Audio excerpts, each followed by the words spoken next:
Sometimes the most painful truth is also the most freeing one. You are not who you want to be yet, and that's okay, as long as you stop pretending that time alone will transform you.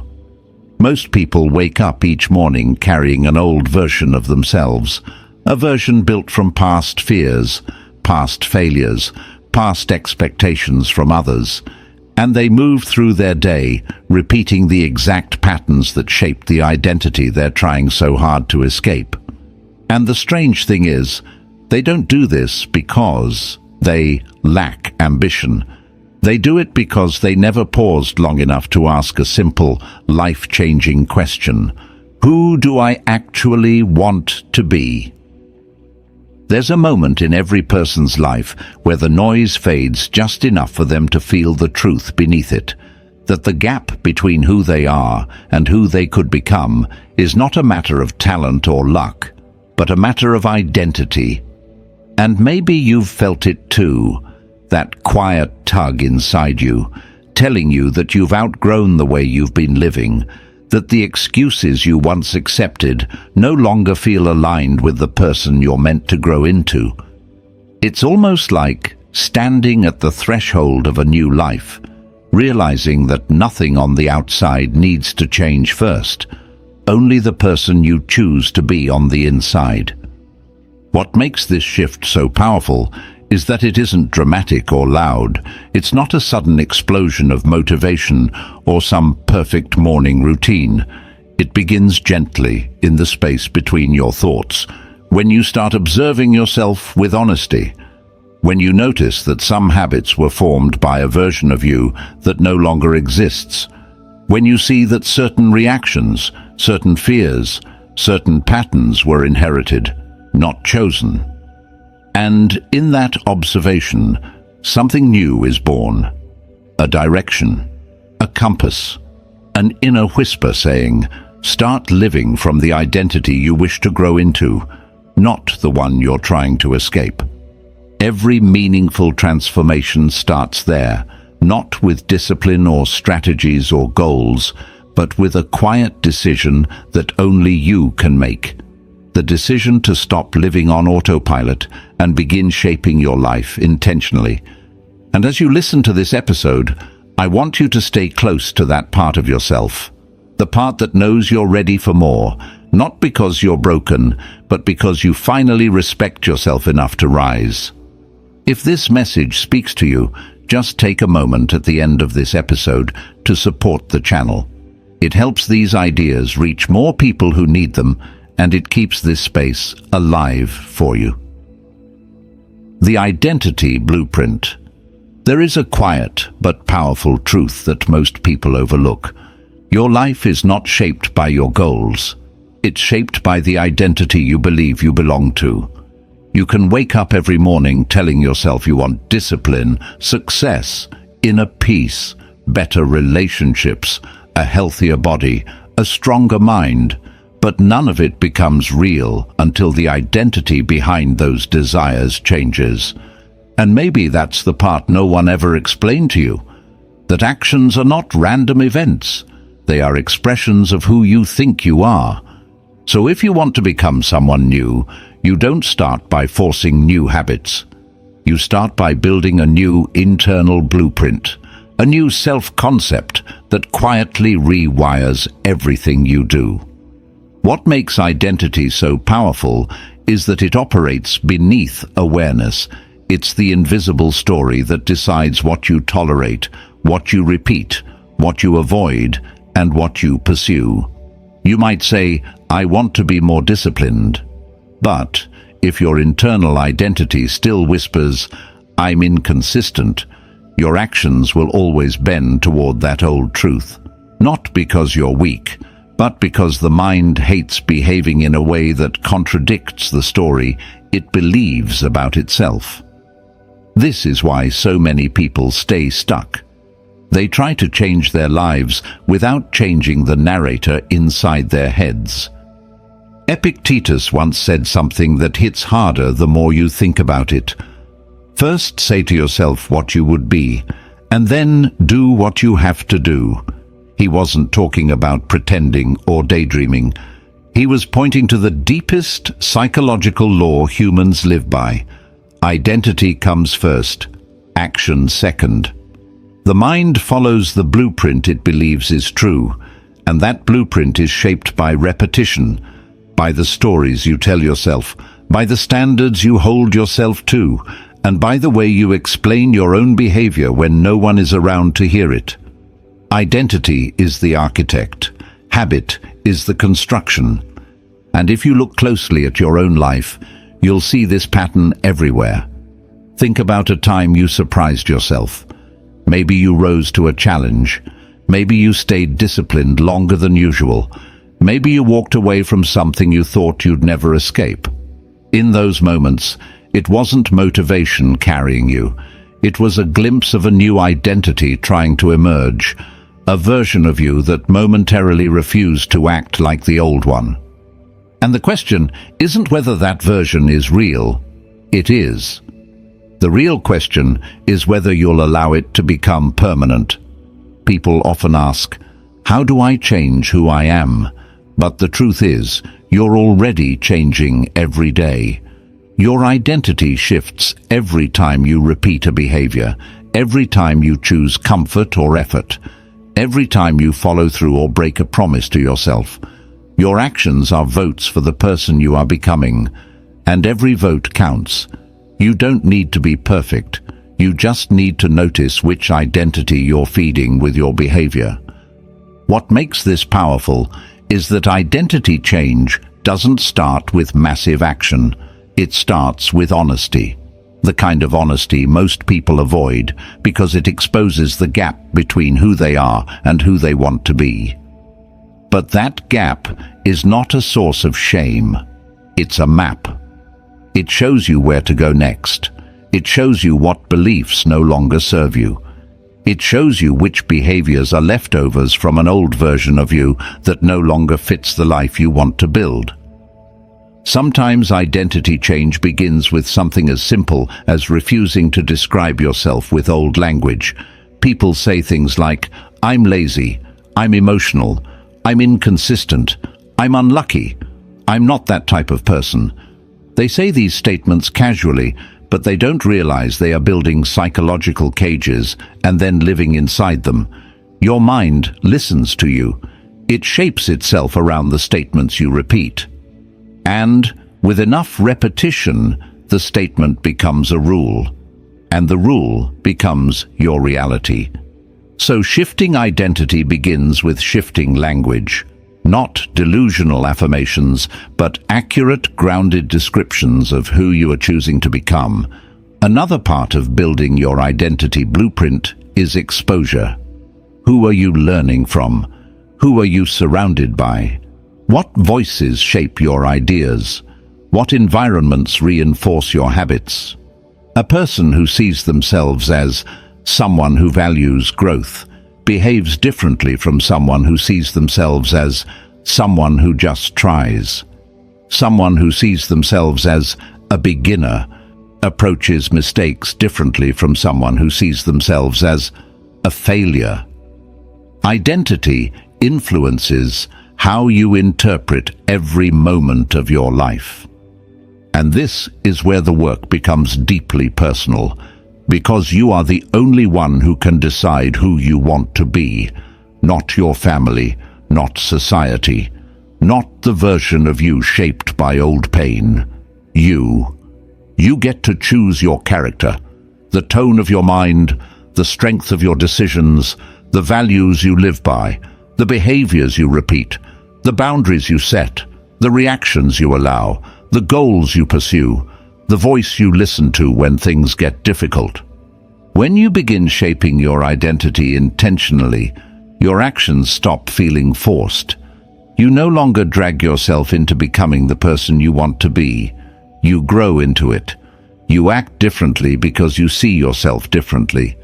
And once identity anchors itself, consistency becomes natural, discipline becomes lighter, and change becomes inevitable. The real turning point is when you stop asking, how do I become this person? And start asking, what would this version of me do right now? That simple question shifts you from the past into the future. It shifts you from reaction into intention. It aligns every small choice with the identity you're building. And over time, something quiet and remarkable happens. You wake up one day and realize you no longer have to imagine being that person, because you already are. And maybe the most important question you can ask yourself at the end of this section is this: if I stopped repeating the identity the world gave me and started choosing my own, who would I become? Letting go of the person you no longer are. There comes a point in every person's life where holding on to who you used to be becomes heavier than letting go. And most people don't realize they've reached that point, because the old version of them doesn't fall away loudly. It lingers quietly, in familiar habits, in automatic reactions, in beliefs formed during painful chapters that no longer match who they are trying to become. The truth is, you cannot build a new identity while dragging the weight of an outdated one. At some point, the cost of staying the same becomes greater than the fear of changing.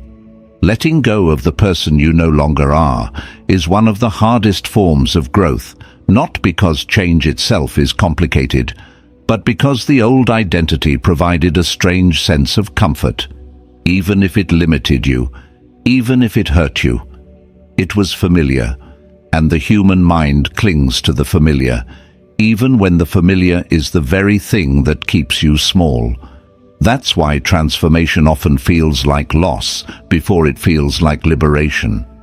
You're not just shifting habits.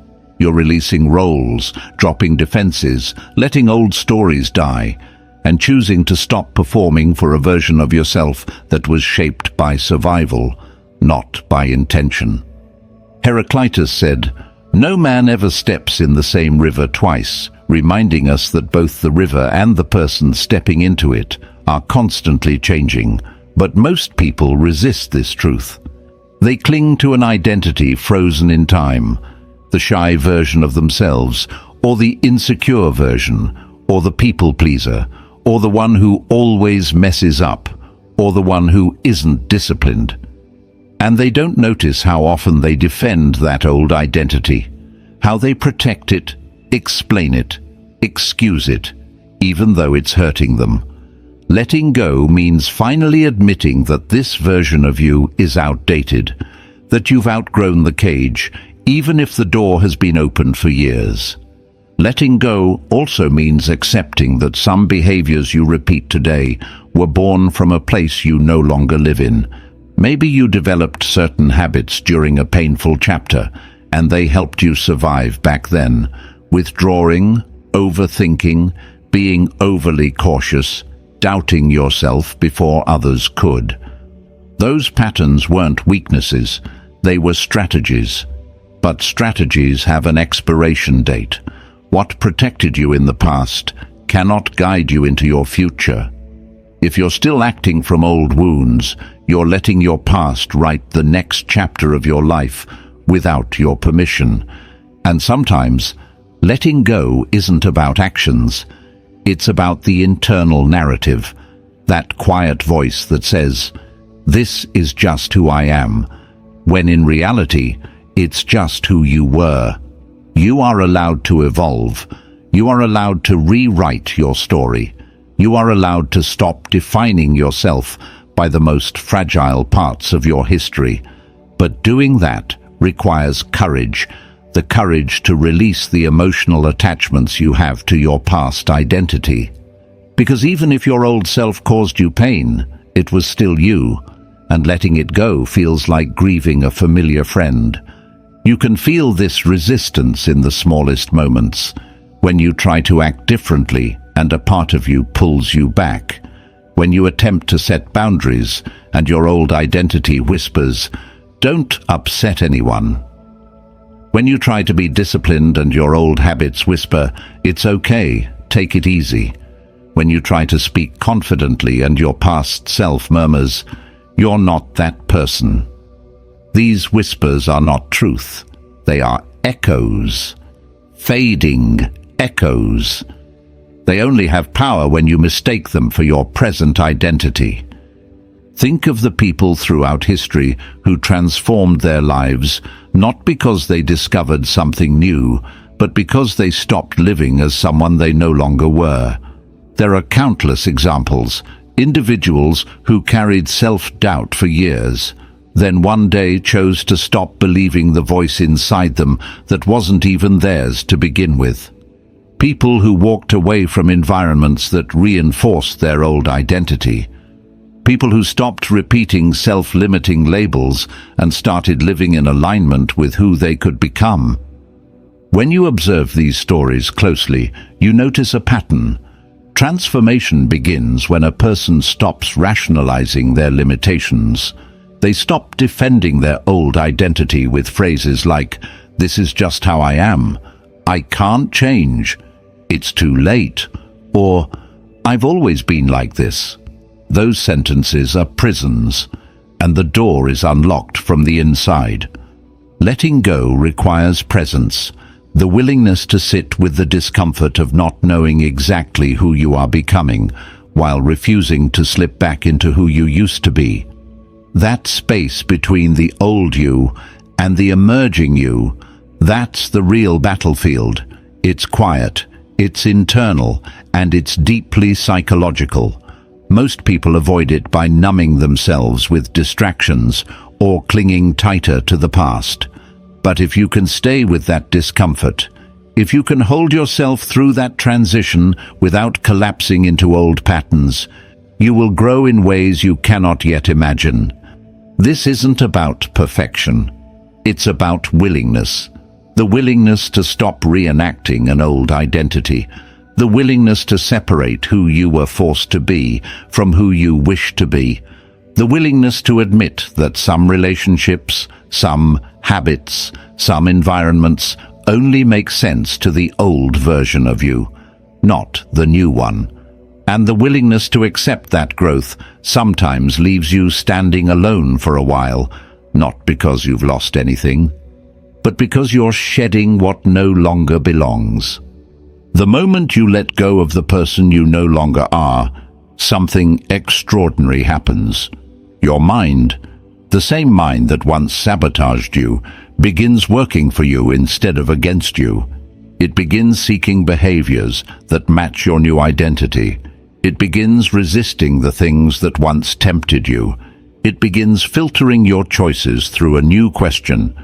Does this align with who I'm becoming? That question alone can change your entire life. And maybe the most honest thing you can ask yourself right now is this: if I stopped clinging to the version of me shaped by old pain, old expectations, and old stories, who would I finally have the freedom to become? Acting as if, behavior before belief.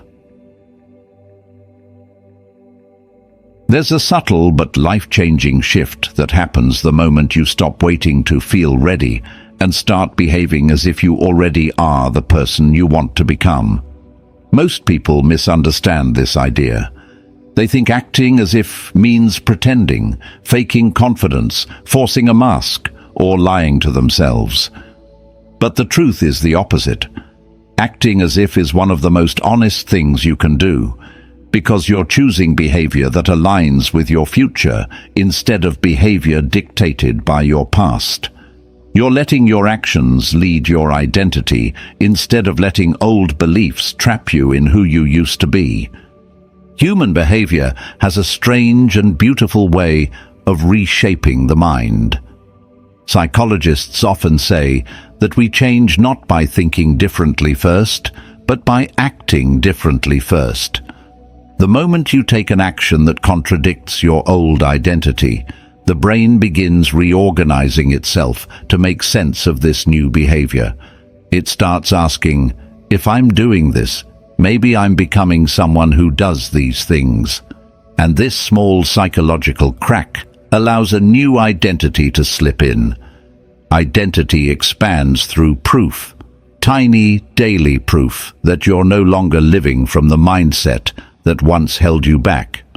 Think about how many times you've waited for the right feeling before taking action, waiting to feel confident before speaking up, waiting to feel disciplined before working out, waiting to feel inspired before starting a project, waiting to feel healed before moving forward. But feelings are unreliable narrators. They follow action. They don't create it. Every time you wait for an emotion to lead you, you give your past identity permission to control your life. Acting as if flips the entire equation. It says, what if I allowed my actions to shape the way I feel, instead of letting my feelings dictate what I do? There's a moment in every transformation where you behave in a way that surprises even you. The first time you say no when you used to say yes. The first time you choose discipline over comfort. The first time you act calmly in a situation that once triggered you. The first time you walk away from something that doesn't align with your self-respect. These moments feel unfamiliar, almost like trying on a new version of yourself. But they are the raw material of change. Behavior becomes belief. You don't need confidence to start. You gain confidence by showing yourself that you can behave like someone who has it. People often imagine that confidence, discipline, focus, and resilience are emotional states that you magically arrive at. But in reality, they are behaviors long before they become feelings. A confident person speaks even when they're unsure. A disciplined person acts even when they're unmotivated. A focused person works even when distractions tempt them. A resilient person moves forward even when pain whispers. None of these begin with belief. They begin with action. The belief grows afterward, shaped by what you repeatedly do. There's a powerful example in behavioral psychology called self-perception theory. It simply says, we learn who we are by watching ourselves behave. If you consistently see yourself choosing discipline, your mind updates your identity to match. If you notice that you follow through on commitments, your brain concludes you are reliable. If you see yourself approaching challenges instead of avoiding them, your mind begins believing you are strong. This is why acting as if is so transformative. It builds identity from the outside inward. And it doesn't require massive actions. In fact, massive actions often trigger resistance. What actually works is small, repeatable behavior that aligns with your future self. Behaving like someone who respects their time. Behaving like someone who honors their word. Behaving like someone who values their peace. Behaving like someone who doesn't need external permission to change. With enough repetition, the actions stop feeling forced and start feeling natural. They become part of you. There is a moment, often subtle, quiet, almost unnoticeable, where your actions start generating new internal evidence. A moment where your mind says, maybe I am the kind of person who can do this. And from that moment forward, transformation accelerates. You feel it when you catch yourself doing something that used to be difficult. You feel it when you start choosing long-term alignment over short-term relief. You feel it when you say no with calm instead of guilt. These are the signs that your identity is evolving. Not because you convinced yourself with words, but because you showed yourself with action. A real example. Many people who struggle with confidence think the solution is to endlessly analyze their fears.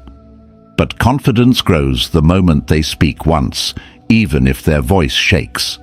People who struggle with discipline think the solution is reading more books or watching more motivational videos. But discipline begins the moment they show up once, even when they don't want to. People who struggle with self-worth think they need endless reassurance. But self-worth begins the moment they treat themselves with respect, even when they don't feel they deserve it. At the heart of all these transformations is the same principle: act first, feel later. Acting as if also requires you to stop negotiating with your old identity. That voice will show up. It always does. This isn't like you. This won't last. You're not that person. Who do you think you are to change now? But there is strength in continuing anyway. You're not betraying your old self. You're simply refusing to be limited by it. Every time you take an action that reflects your future self, you weaken the influence of your past self. Eventually, your old identity becomes nothing more than a distant memory you no longer relate to. And the beauty of acting as if is that it doesn't ask for perfection. You don't need to behave like the future version of yourself all day, every day. You just need to behave like them more often than not. You just need enough behavioral evidence for your mind to say, this is who we're becoming now. Change does not arrive as a dramatic transformation. It arrives quietly, through small repeated behaviors that gradually dominate your life. So maybe the real question you should ask yourself right now is this: if I behave today exactly as the person I want to become, even just for a few moments, what action would I take next? The environments that shape you. There's a truth about human nature that becomes clearer the more you observe your own life. You don't rise above your environment. You adapt to it. No matter how strong your intentions are, no matter how much motivation you feel after listening to something inspiring, the moment you return to an environment that reinforces your old identity, you begin sliding back into the very patterns you're trying to escape. Not because you're weak, but because environments shape behavior long before discipline does. A person who wants growth cannot keep living inside an environment designed for stagnation. When you think about the person you want to become, it's not enough to ask what habits they have. You must ask, what kind of environment would this version of me naturally belong to? Because your surroundings speak to your identity every single day, often in ways you don't consciously notice. The state of your room, the clutter on your desk, the apps on your phone, the people you talk to, the conversations you entertain, the energy of your home, the silence you allow yourself, the distractions you accept. All of these are part of your psychological ecosystem. And this ecosystem decides who you become far more than any temporary burst of motivation ever could. Stoic philosophers spoke often about protecting the mind, but what they truly meant was protecting your inputs, what enters your eyes, your ears, and your inner world. Because your environment is not just physical, it's digital, it's social, it's emotional, it's energetic. You carry your environment with you, and you absorb from it constantly. Someone who wakes up surrounded by noise, mentally, visually, emotionally, begins their day already drained. Someone who wakes up in a space that reflects clarity and order begins their day aligned with the version of themselves they want to grow into. One of the most overlooked parts of transformation is what you remove from your environment, not what you add. It's easy to place motivational quotes on your wall, or buy a new journal, or listen to a new podcast.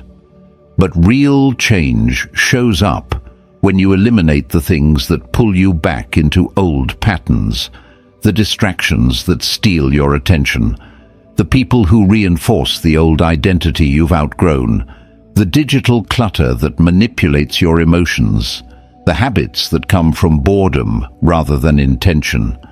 When you clear these, you're not just cleaning your surroundings, you're clearing space inside yourself for a new identity to breathe. Think, for a moment, about the people you spend time with, not just physically, but digitally, emotionally, mentally. Some people make you feel heavier without saying a word. Some conversations drain you even before they begin. Some relationships subtly hold you to a version of yourself you're trying to grow out of. And sometimes you don't even notice it until you spend time with someone who makes you feel lighter, clearer, more capable, more grounded. That contrast alone tells you everything you need to know. You rise toward environments that reflect your future, and you shrink in environments that reflect your past. There's a powerful psychological principle called behavioral priming. It means your environment sets the tone for your behavior before you even make a conscious choice. A messy room primes your mind for chaos. A noisy phone primes your mind for distraction. A toxic relationship primes your heart for insecurity.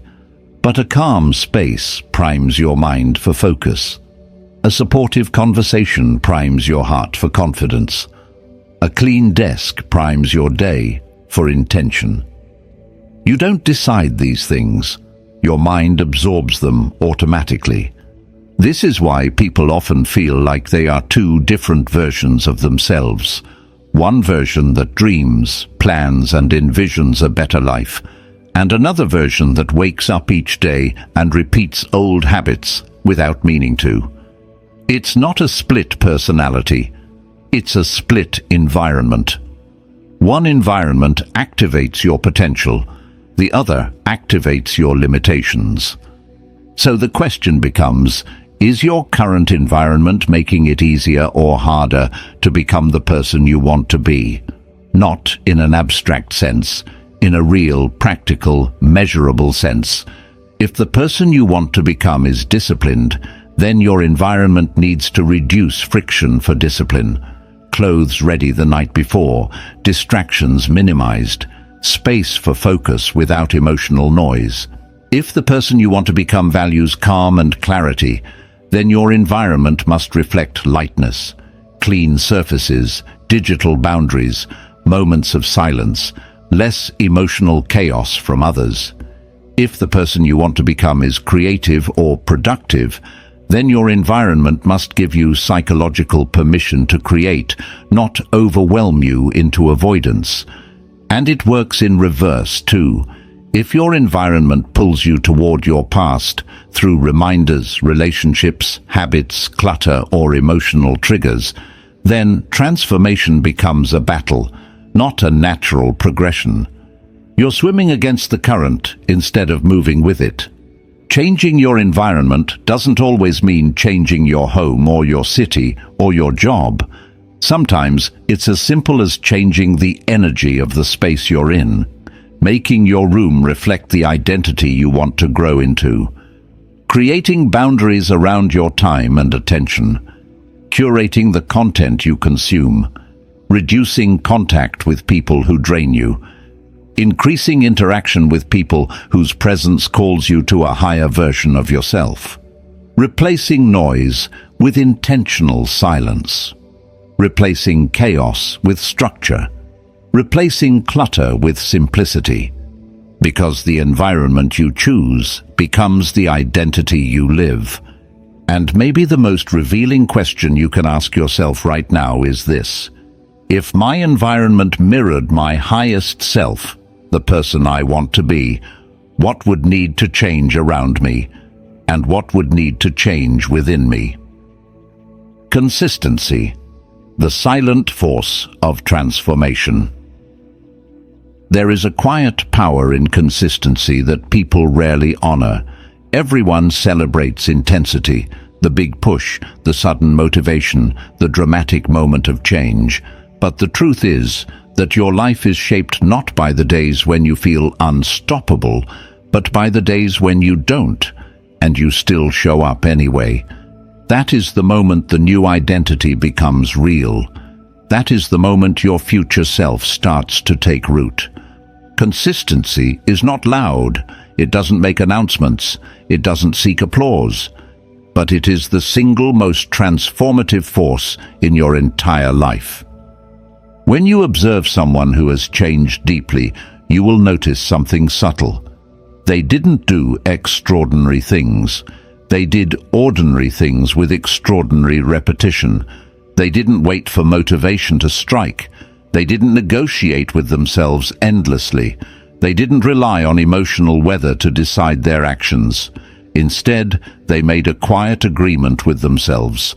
I will show up, even when I don't feel like it. And that agreement, that quiet, persistent devotion, is what builds the identity of someone who can trust themselves. Aristotle captured this with one timeless observation: we are what we repeatedly do. It sounds simple, almost too simple, but inside those 6 words lies the entire mechanism of human transformation. You don't become disciplined by desiring discipline. You become disciplined by behaving like a disciplined person across enough days that the identity sinks into your bones. You don't gain self-respect by reading about it. You gain it by consistently taking actions that prove to you over and over that you are someone worth respecting. Most people fail not because they lack the ability to change, but because they refuse to tolerate the discomfort of repetition. They want change to be exciting. They want it to feel magical. They want it to feel like a movie montage. Fast, emotional, full of lightning and fireworks. But real change is slow, steady, almost invisible at first. It happens in the moments no one sees, when you do the right thing quietly, when you pick yourself up after breaking a streak, when you try again, even though you're tired of trying. Consistency requires humility. It requires accepting that greatness isn't born from dramatic days, but from steady ones. You become stronger, not by lifting heavy emotional weight once, but by lifting manageable weight repeatedly. You grow mentally not by reading 50 books in a burst, but by reading consistently enough that your mind changes shape. You build self-trust, not by making promises, but by keeping small promises consistently until they become instinct rather than effort. Think of the seasons. Winter becomes spring, not because of one warm day, but because of hundreds of small shifts in temperature, wind, and light. Transformation works the same way, not through one big breakthrough, but through the accumulation of small, consistent efforts that eventually tip the scale. If you could zoom in on your own growth, you would see that nothing changes dramatically from one day to the next. But if you zoom out, the difference becomes undeniable. The beautiful part is that consistency doesn't demand perfection. It doesn't punish you for missing a day. It only requires that you return. The difference between someone who transforms and someone who stays the same is not that one fails and the other doesn't. Both fail, but the one who transforms returns. They forgive themselves quickly. They resume the path. They treat progress like a compass, not a scoreboard. And each return strengthens their identity more than perfection ever could. And there's something else people rarely talk about. Consistency is emotional stability. When you show up for yourself repeatedly, you become anchored. You stop being tossed around by moods, anxieties, or impulses. You stop depending on motivation to decide your actions. Your identity becomes grounded in something deeper, your principles, your values, your commitments. Over time, this steadiness becomes a kind of protection. Life becomes less chaotic because you become less chaotic. Consistency is also self-respect in motion. When you keep showing up for your goals, you're not just building habits, you're building evidence. Evidence that you are someone who can rely on yourself. Evidence that you don't abandon your intentions. Evidence that you can hold yourself through discomfort. And with enough evidence, you stop doubting. You stop negotiating. You stop questioning whether you are capable because your actions have already answered the question. But perhaps the most profound thing about consistency is this: It makes transformation feel natural, not forced. When you act consistently, the behavior stops feeling like something you're trying to do and becomes something you simply are. This is how identity shifts, not through declarations, but through repeated embodiment. Over time, the habits you practice shape how you think, what you believe, and how you see yourself. Consistency dissolves the old identity because there is no room for it in a life built on repeated alignment. So the question is not, can I be consistent forever? No one can. The real question is, can I return to consistency quickly? Can you resume when you slip? Can you recommit when you fall behind? Can you choose alignment even after a setback? Those are the moments that define you, not the perfect days, but the returning ones. And maybe the quiet question worth asking yourself right now is this: if I treated consistency as the foundation of who I am, not something I try, but something I embody, how different would my life look a month from now? A year from now? Rewriting your internal story. Somewhere inside you, there is a story you've been telling yourself for years, a quiet narrative that follows you everywhere, shaping your beliefs, your decisions, your reactions, and even your expectations of what your life is allowed to become. Most people never question this story. They treat it as truth, even when it was formed during the most fragile chapters of their lives. But if you want to become the person you truly want to be, at some point, you must sit with that internal story and ask yourself, is this really me? Or is this just a memory I've mistaken for my identity? We don't realize how early these stories begin. Childhood comments, small failures, lonely moments, difficult relationships, heartbreak, disappointment. Each one whispers something about who we think we are. I'm not good enough. I always mess things up.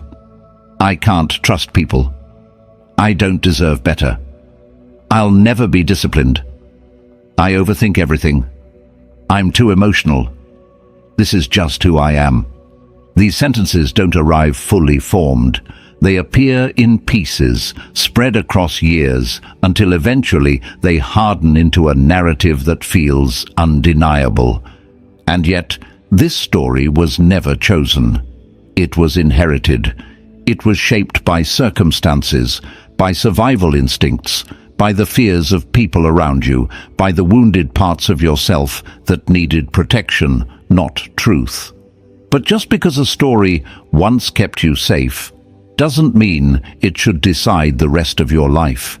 You are not obligated to stay loyal to a version of yourself that was built in pain. One of the most important realizations you can ever have is this: you are not your story. You are the author, and at any moment you can begin writing differently.